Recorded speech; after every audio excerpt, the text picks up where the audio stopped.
Assalamualaikum warahmatullahi wabarakatuh. Selamat pagi, selamat berjumpa kembali dengan saya, Reva Rindi Antika, di video pembelajaran ilmu pengetahuan alam untuk kelas 7. Pada hari ini, kita akan membahas tentang sel organisasi kehidupan. Namun sebelumnya, mohon semua peserta didik menyiapkan peralatan tulis seperti buku dan juga bolpen untuk mencatat hal-hal yang mungkin perlu diingat dan kemudian agar mempersiapkan diri untuk mengerjakan soal yang akan saya sajikan setelah presentasi ini selesai. Oke, kita lanjutkan saja. Organisasi kehidupan seperti OSIS, organisasi siswa intrasekolah, seperti RT, seperti RW, desa, itu semua adalah sebuah sistem atau sebuah organisasi. Nah, seperti yang kita ketahui dalam kehidupan sehari-hari, di mana ada sekumpulan kepala keluarga, sekumpulan keluarga kemudian menjadi RT. Setelah dikumpulkan RT 1, RT 2, RT 3, kemudian menjadi RW, kumpulan RW disebut dusun, dan nanti dusun-dusun berkumpul menjadi desa dan seterusnya. Seperti itulah organisasi di dalam kehidupan atau dalam tubuh kita. Nah, dari yang terkecil, organisasi kehidupan itu ada sel. Sel itu adalah organisasi kehidupan yang paling kecil. Ada atom, tapi atom itu bukan organisasi kehidupan. Dia adalah zat yang paling kecil, itu atom, tapi dia tidak hidup, bukan masuk ke dalam sistem organisasi kehidupan. Setelah sel kemudian ada jaringan. Artinya kumpulan sel membentuk jaringan, kumpulan jaringan kemudian membentuk organ, kumpulan organ membentuk sistem organ, kumpulan sistem organ membentuk makhluk hidup kita. Contohnya seekor ayam, seekor sapi, seorang manusia itu adalah salah satu contoh dari makhluk hidup atau organisme. Nah, pada pagi hari ini kita cukup membahas tentang sel saja. Untuk jaringan, organ, dan sistem organ akan kita lanjutkan di pertemuan selanjutnya. Namun, untuk hierarki organisasi kehidupan mulai dari sel yang terkecil sampai makhluk hidup itu mohon dihafalkan hari ini juga. Karena untuk mempelajari organisasi kehidupan kedepannya harus minimal hafal mulai urut-urutan hierarki kehidupan mulai dari sel sampai makhluk hidup. Oke, kita lanjutkan. Sel, unit terkecil makhluk hidup. Nah, untuk melihat sel ini tidak bisa dengan mata telanjang atau tanpa alat bantu. Jadi harus dengan bantuan mikroskop.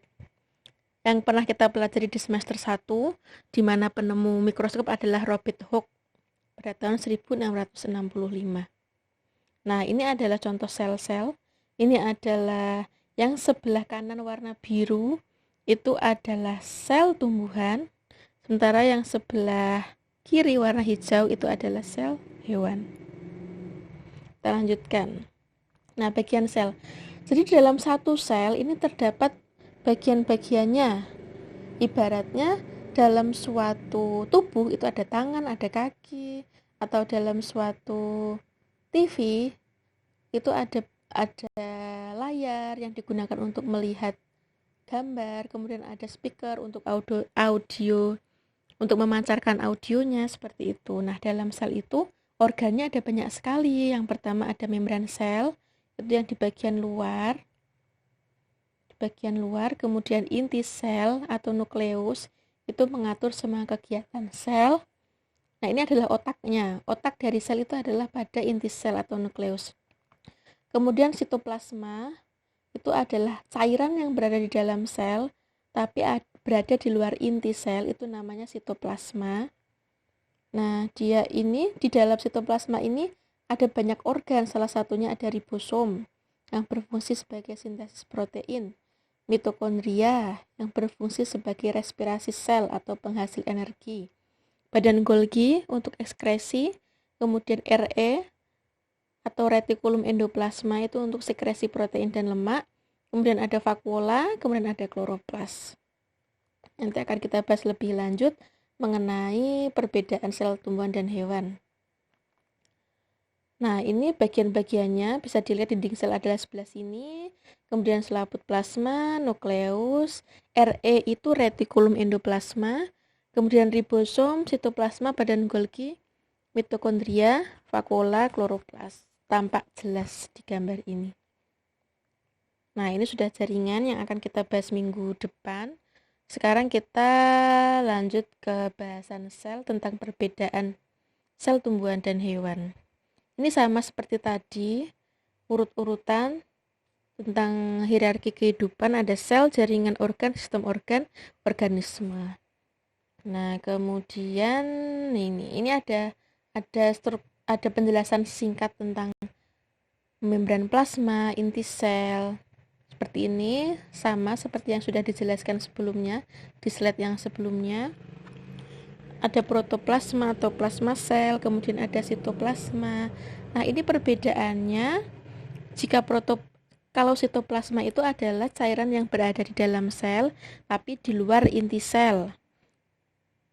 Sedangkan kalau protoplasma itu termasuk yang di dalam inti sel. Jadi semua cairan yang ada di dalam sel itu disebut protoplasma. Sedangkan sitoplasma itu hanya cairan yang berada di luar inti sel tetapi masih berada di dalam sel.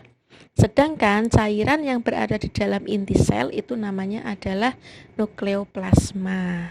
Itu perbedaan protoplasma, sitoplasma, dan nukleoplasma. Oke, sekarang kita langsung ke perbedaan sel hewan dan tumbuhan.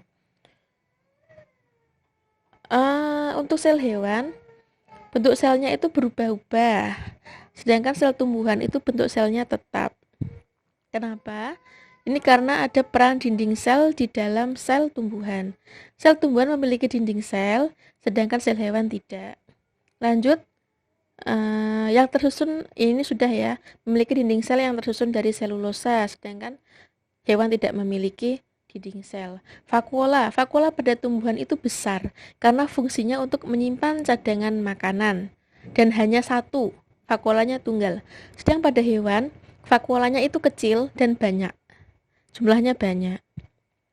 Nah, pada tumbuhan itu memiliki plastida, terutama kloroplas, karena ini untuk sebagai warna dan juga fotosintesis. Sedangkan untuk hewan itu tidak memiliki plastida. Lanjut, untuk tumbuhan tidak memiliki sentriol dan lisosom, sedangkan sel hewan itu ada sentriolnya dan lisosom.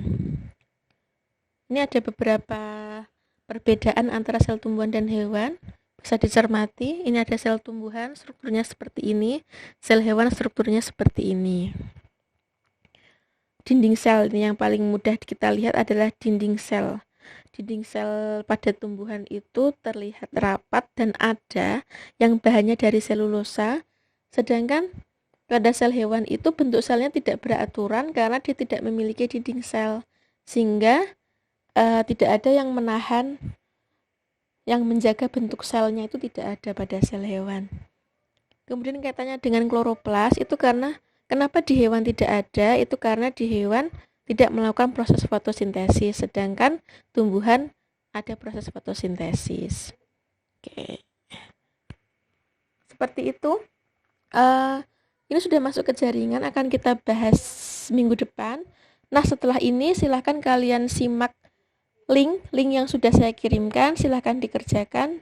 Hanya bisa mengerjakan 1 kali saja, dan skornya nanti akan saya masukkan ke dalam nilai harian. Terima kasih atas perhatiannya. Semoga lancar dalam mengerjakan tugas. Wassalamualaikum warahmatullahi wabarakatuh.